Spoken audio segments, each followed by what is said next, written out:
So welcome to Tarun IAS digital platform. My name is Rohit Kumar. So today we are going to start the Hindu editorial analysis.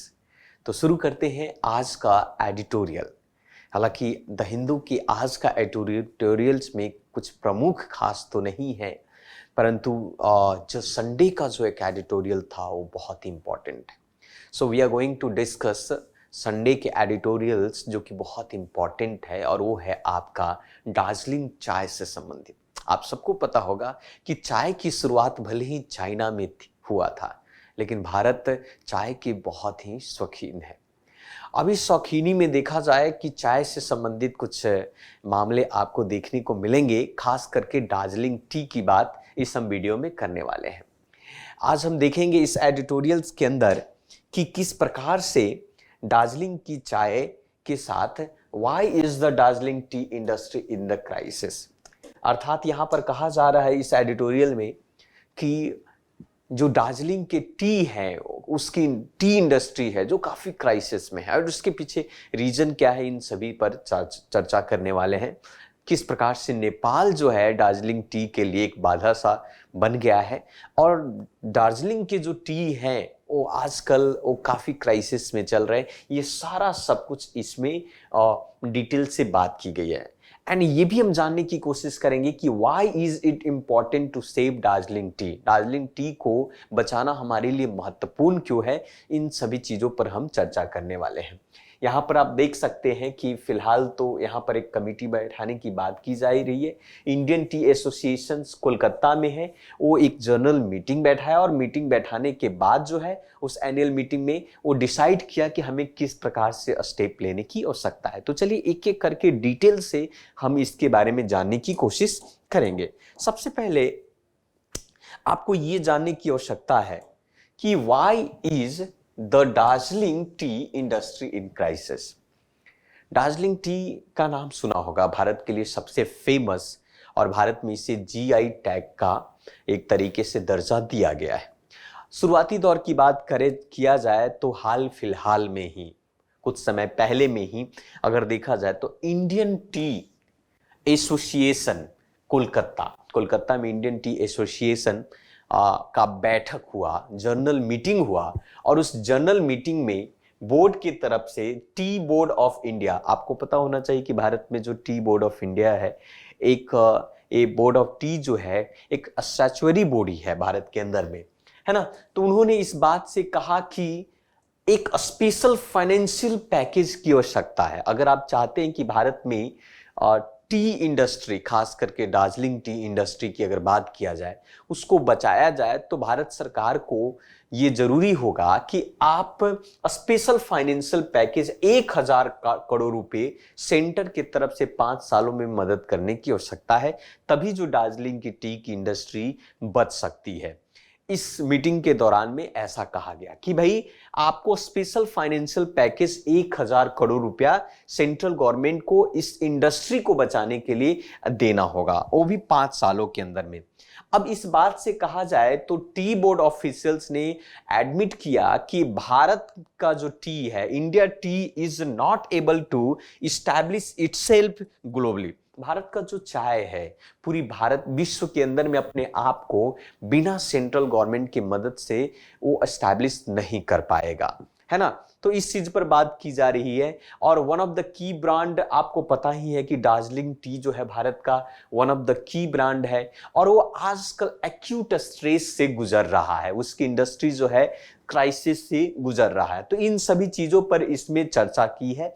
तो अगर यही बात कर रहा है कि भाई दार्जिलिंग टी इंडस्ट्री को अगर बचानी है तो सरकार को स्पेशल फाइनेंशियल पैकेज 1000 करोड़ देना होगा, वो 5 ईयर के अंदर में आपका।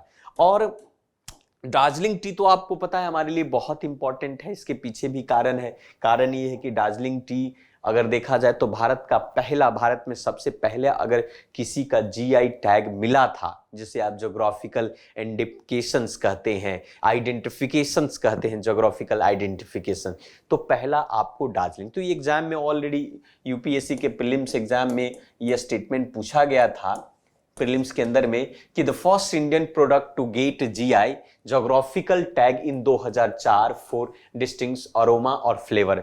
जो दार्जिलिंग का चाय है उसकी एक खुशबू बहुत ही अलग होती है, बहुत ही सुस्वादिष्ट आप कह सकते हैं। इसीलिए दार्जिलिंग टी को भारत में सबसे पहली बार जोग्राफिकल आइडेंटिफिकेशन टैग दिया गया था, है ना। आपको बता दें कि दार्जिलिंग टी को चैंपियंस ऑफ टी भी कहा जाता है। चैंपियंस आप सभी जानते हैं, फिल्मों में अक्सर देखा होगा कि खुशी के माहौल पर चैंपियंस खोले जाते हैं। फ्रांस का एक स्पेशल टाइप का वाइन्स है, शराब है, एक रंगील कह सकते हैं कि भाई चमकीला टाइप का, तो इसलिए उसे चैंपियंस कहा जाता है। तो भारत में जो दार्जिलिंग टी है उसे चैंपियंस ऑफ टी भी कहा जाता है। तो मे भी आपको एग्जाम में ये पॉइंट भी आपको पूछे जा सकते हैं कि भाई भारत में चैंपियंस ऑफ टी कहाँ के चाय को कहा जाता है, दार्जिलिंग का, कोलकाता हुआ या साउथ इंडिया के चाय का। किसी प्रकार के आपके विकल्प आपके एग्जाम में पूछे जा सकते हैं। अब मैं बता दूं यहाँ के बारे में कि why is important to save Darjeeling T.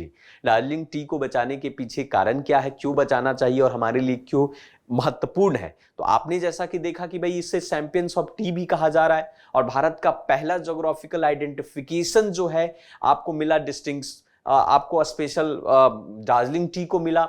Geographical identifications का मतलब यहां पर होता है कि भाई एक कुछ खास बात होती है उस ज्योग्राफिकल आप कह सकते हो उस भौगोलिक क्षेत्र में जहां के प्रोडक्ट जो है कुछ अलग होते हैं। जैसे उदाहरण के तौर पर देखा जाए तो भारत में बहुत सारे ऐसे ज्योग्राफिकल आइडेंटिफिकेशंस के लिए फेमस है। कोल्हापुर का चप्पल हुआ आपका, या फिर आप दार्जिलिंग का चाय हुआ, या फिर उड़ीसा और बंगाल का रसगुल्ला हुआ, या आप कह सकते हैं कि भिन्न भिन्न प्रकार के, जब आप डिटेल से ज्योग्राफिकल आइडेंटिफिकेशंस के बारे में पढ़ेंगे तो आपको देखने को मिलेगा। और कई बार प्रश्न इससे पूछे जा चुके हैं ज्योग्राफिकल आइडेंटिफिकेशन से, तो आपको इसके बारे में पढ़ने की आवश्यकता है। ये इतना याद रखिए कि भारत का पहला ज्योग्राफिकल आइडेंटिफिकेशन जो था दार्जिलिंग चाय को मिला था, है ना।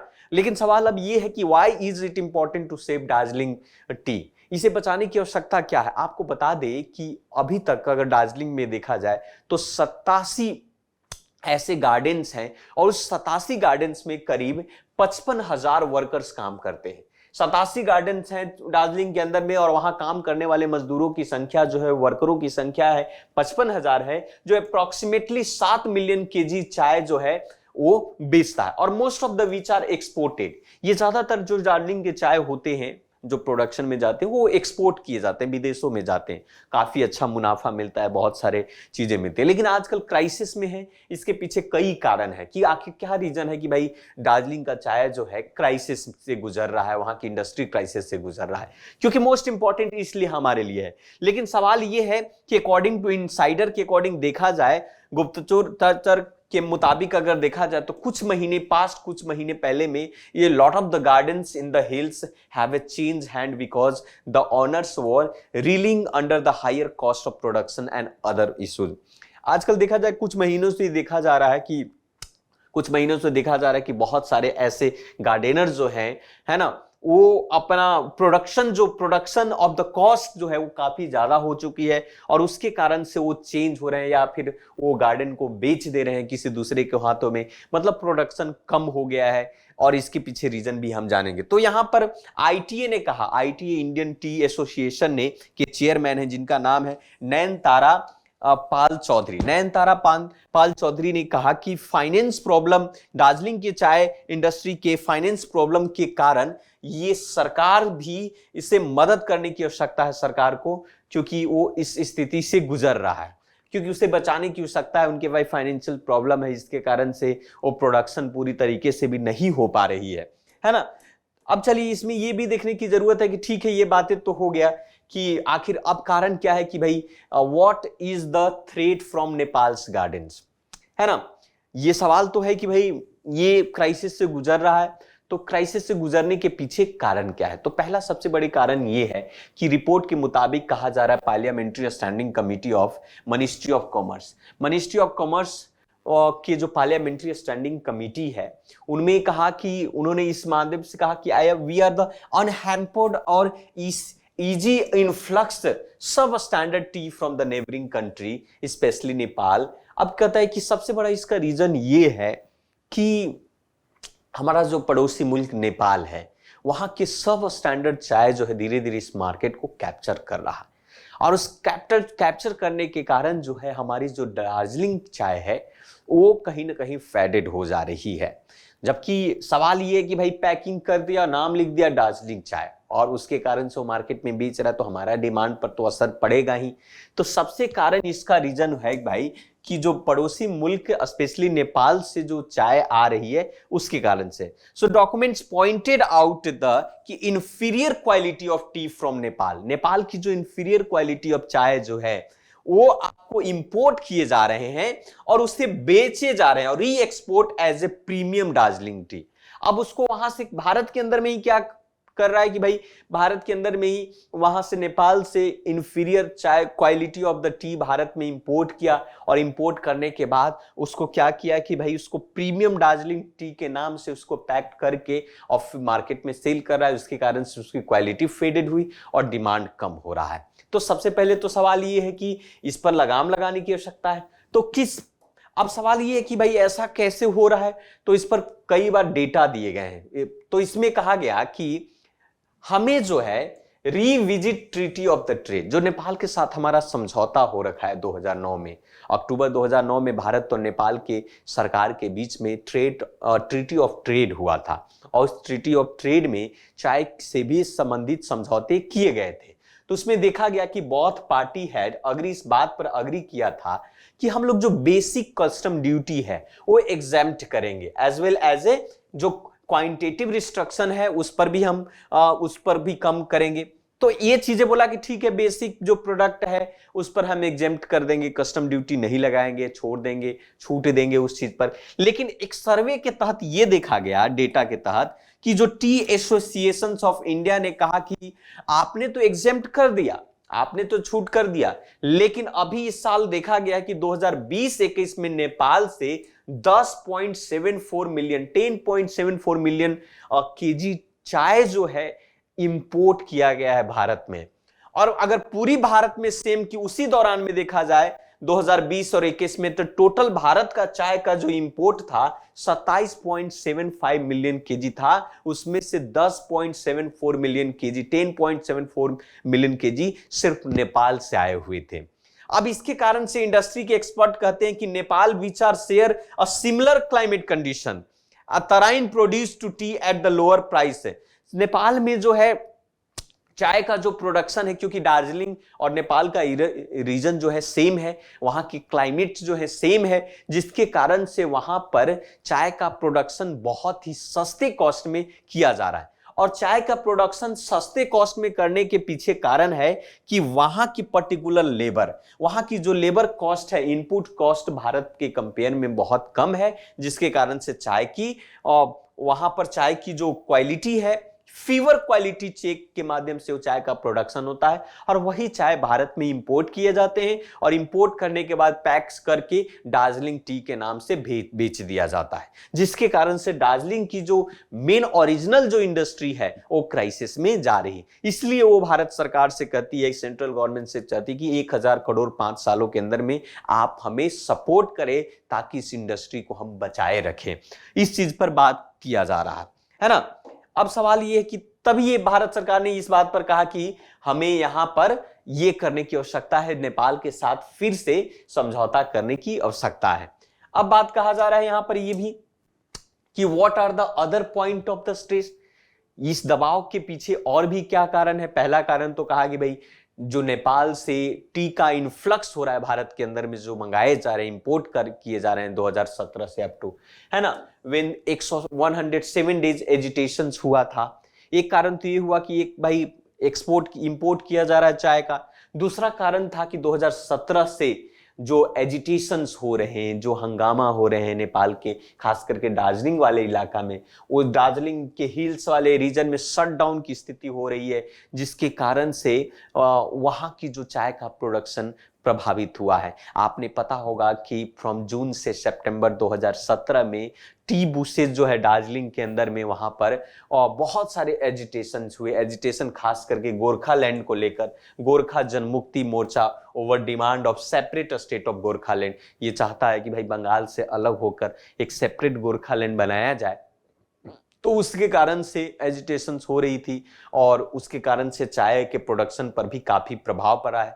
2017 में प्रोडक्शन ऑफ दार्जिलिंग टी जो है काफी लो रहा, मात्र 3.21 मिलियन केजी तक ही रहकर सीमित हो गया, है ना। इस प्रकार से सब्सटेंशियल मार्केट जो दार्जिलिंग टी का है एक्सपोर्टेड या फिर या आप कह सकते हैं exporter switch to cheaper variety of the tea, जिसके कारण से वहां के जो एक्सपोर्टर हैं वो क्या प्रोडक्शन सही ना होने के कारण, कम होने के कारण जो लो क्वालिटी की जो चीप वैरायटी की जो चाय था उसको एक्सपोर्ट करना शुरू किया, जिसके कारण से ये समस्या उत्पन्न हुई नेपाल से उसको इंपोर्ट करके। टी प्लांटेनर और इंडस्ट्री एक्सपर्ट इस बात से एडमिट करते हैं कि हमारा जो टी इंडस्ट्री दार्जिलिंग की जो टी इंडस्ट्री है has not recovered from the damage to 2017 से वो अभी अपने आप को रिकवर नहीं कर पा रही है। अब इसको बीच में गवर्नमेंट को आना ही पड़ेगा, तभी शायद इस समस्या का समाधान किया जा सकता है।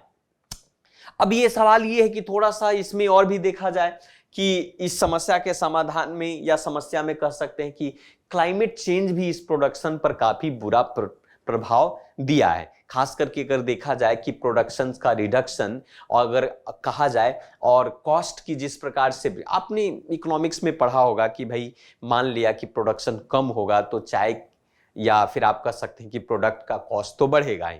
यहां पर भी देखा जाए कि प्रोडक्शन कम होने के कारण जो इनपुट कॉस्ट है वो काफी बढ़ गया है और इस बात की चिंता है। सो टी प्रोडक्शन, दार्जिलिंग की जो tea production which is used to be around 10 to 12 million KG decade back to now ये 6.87 मिलियन केजी 2021 तक सीमित कर रह गई। आप देखेंगे कि 10 से 12 मिलियन केजी हुआ करता था, लेकिन 6.87 से केजी तक रहकर सिमट गई। इंडस्ट्री एक्सपर्ट इस बात से भी कहते हैं कि हमारे प्रोडक्शन में डिक्लाइन हुआ है, इसके मल्टीपल फैक्टर्स हैं, बहुत सारे इसके कारण है जिसके कारण से हमारे प्रोडक्शन में आपको चेंजेज या कमी आई है। पहला सबसे बड़ी कारण है क्लाइमेट चेंज, भी इसका कारण आप कह सकते हैं। दूसरा डिक्लाइनिंग द यील्ड और तीसरा हाई एब्सेंटिज्म अमंग द वर्करों के बीच में जिस प्रकार से डिमांड बढ़ रहे हैं, है ना, उसके कारण से, क्योंकि हिली तराई वाले दार्जिलिंग वाले रीजन वाले वर्कर हैं, there are no land left for the expansions of the tea garden। वो लोग जो है चाय की खेती के लिए अपना खेत, अपनी जो लैंड है वो छोड़ना नहीं चाहते हैं, जिसके कारण से भी प्रोडक्शन हमारा कम रहा है ना। Tea bushes are older than other part of the country, है ना। तो ये सभी रीजन जो है इसके कारण से टी इंडस्ट्री जो है वहां पर प्रभावित हो रही है, खास करके वहां, है ना। अब बात करते हैं कि what is the way forward, आखिर अब इसका समाधान क्या है, किस प्रकार के कदम उठाने चाहिए। सबसे पहला कदम उठाने की बात कही जा रही है तो दार्जिलिंग में जो प्लांटर हैं, जो चाय की खेती करते हैं दार्जिलिंग के अंदर में, तो उनसे संबंधित, तो उन्होंने कहा कि government restrain the influx of. सबसे पहला तो ये है कि नेपाल से जो इंपोर्ट किए जा रहे हैं चाय दार्जिलिंग के नाम पर, उस चाय पर एक लगाम लगाने की आवश्यकता है, या कह सकते हैं कि रिस्ट्रिक्शंस लगाने की जरूरत है, रिस्ट्रिक्शन लगाने की जरूरत है। पहला, जिसके कारण से हमारा चाय इंडस्ट्री बच सकता है दार्जिलिंग का। दूसरा, स्टैंडिंग कमेटी ऑफ पार्लियामेंट इस बात से रिकमेंड भी करती है कि गवर्नमेंट को चाहिए कि review and revisit to Indo Nepal treaty, जो हमने 2009 में जो ट्रीटी की थी नेपाल के साथ, उसको रिविजिट करने की आवश्यकता है, रिव्यू करने की आवश्यकता है ना, ताकि इस समस्या का समाधान हो सकते। कमेटी ने इस बात से भी सजेशन दिया कि स्मॉल टी ग्रोवर, जो छोटे मोटे जो चाय के ग्रोवर हैं, ये should also be recognised to GI registered production on the par with 87 tea state. तो ऐसा उन्होंने कहा कि भाई जो जीआई टी है तो उसको वेरिफिकेशन करने की जरूरत है कि कौन असली है कौन नकली है, इससे भी हमारी चाय इंडस्ट्री बच सकती है। एक डेटा के मुताबिक कहा गया है कि according to available of data 52% of tea in the country is produce by STG के द्वारा। स्मॉल जो टी प्लांटेनर है, गार्डनर है, उसके द्वारा देश के अंदर में जो 52% जो टी है, चाय है, वो प्रोड्यूस किसके द्वारा किया जाता है? स्मॉल टी ग्रोवर के द्वारा किया जाता है। इंडस्ट्री एक्सपर्ट ने यह भी कहा है कि डोमेस्टिक कंजप्शन जो हमारा भारत का है ना, वो exported not to packing up, है ना। यहां तक कि पर कैपिटा जो टी कंजप्शन है कंट्री का, वो 850 ग्राम है और लेस देन नेबर कंट्री से बहुत ही कम है। आपको बता दें कि सबसे ज्यादा चाय जो है तुर्की में पिया जाता है। तो ये स्टेप लेने की आवश्यकता है ताकि जो है भारत का दार्जिलिंग टी बच सकता है। तो ये बड़ा मोस्ट इंपॉर्टेंट चीज़ है, मेंस में ऐसे प्रश्न आ जाते हैं और कुछ फैक्चुअल डेटा है जो आपके प्रीलिम्स में भी पूछे जाते हैं। तो ये है आज का सबसे प्रमुख एडिटोरियल जो कि द संडे का था। तो आज के लिए इतना ही। थैंक यू वेरी मच, मिलते हैं फिर से दूसरे वीडियो में। Thank you.